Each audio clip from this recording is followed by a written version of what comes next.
Welcome to the Ninth Sense, the YouTube channel that goes beyond the five senses and explores fascinating topics that stimulate your mind. So give me let's bust the myth of how many days it takes to set a habit. If you do something every single day, and maybe it changes for each person, but what's the science or the statistics say about how long it takes to form a positive or negative habit, I guess? So 21 days is the thing you hear all the time, 30 days, 100 days, whatever. Right now, 66 days is making the rounds. There was one study done that found that 66 days was the average for how long it takes. And as a rule of thumb, I don't think it's terrible. Like, you should remind yourself, yeah, this is gonna be months of work. It's not just gonna be something quick. But even within that study, the range was quite wide. So if you did something simple, like drink a glass of water at lunch each day, it would take like 3 weeks. If you did something more difficult, like go for a run after work every day, that would be like 7 or 8 months. Well, the honest answer to how long it takes to build a new habit is the power of habit.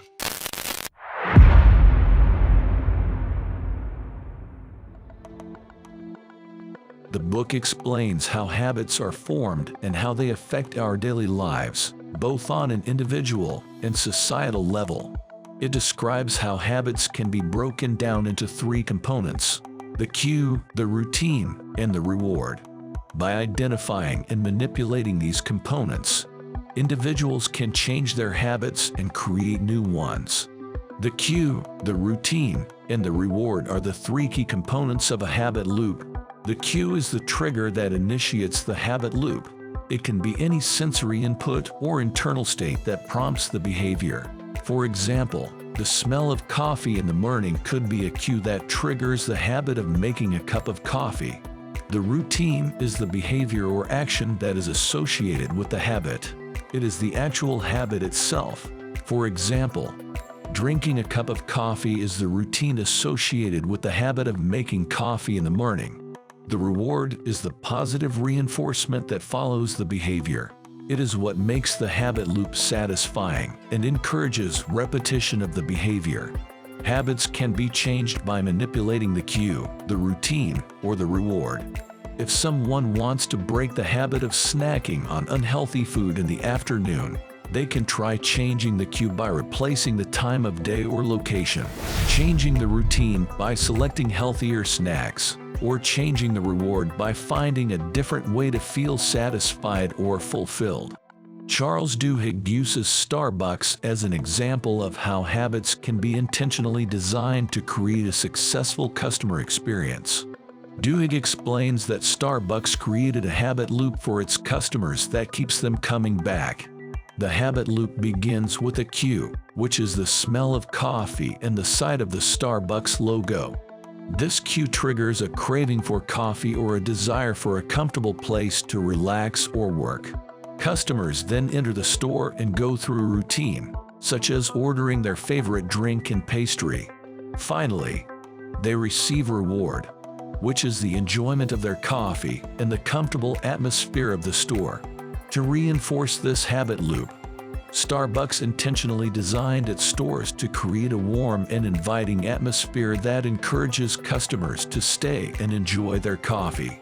The company also created loyalty programs that offer rewards to customers who frequently visit their stores. The Olympic swimmer Michael Phelps, as an example of how habits can contribute to success. Phelps is one of the most successful athletes in Olympic history. With 23 gold medals and numerous world records to his name, success was due in part to his ability to create and stick to positive habits. Michael Phelps, it's going to be gold, and it's going to be a new world record. Michael Phelps with his 2nd gold medal, and Phelps with some sort of magical touch to win another gold. Phelps had a rigorous training routine that included swimming for several hours a day, weightlifting, and mental visualization exercises. He also had a strict diet that focused on lean protein and nutrient-dense foods. Phelps' habits extended beyond his training and diet as well. Phelps had a pre-race routine that he followed for every race, from putting on his swim cap to doing a series of stretches and jumps. This routine helped Phelps get in the right mindset and feel confident before each race. Phelps also used habit to overcome obstacles and setbacks.